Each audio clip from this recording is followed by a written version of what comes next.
The way the mediation process works is that we will have however many sessions we need in order to get through all of the topics that we have to cover. When you work with me, I like to provide my clients with something called a memo of understanding. So when we start, it starts as a blank list of all the topics that we have to cover.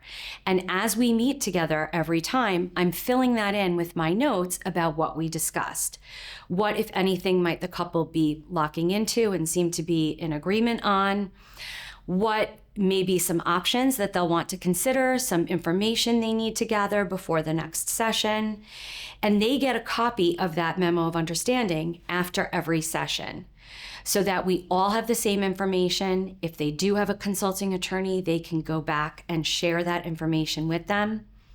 And it's a work in progress that they have as we go through all of our sessions.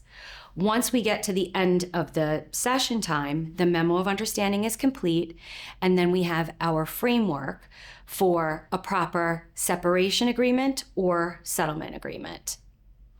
So that is what, when I say may take 3 to 4 sessions if you have children, and probably go much quicker if you do not have children, that is just to get you through the memo of understanding. And then at that point, that is turned into a proper legal document. So it goes from like 7 or 8 pages, very easy to understand, not even in proper sentences most of the time, just my shorthand, to then being turned into a proper legal document that would be acceptable to the court, probably 30, 40 pages in length. And at that point, that is filed with the court.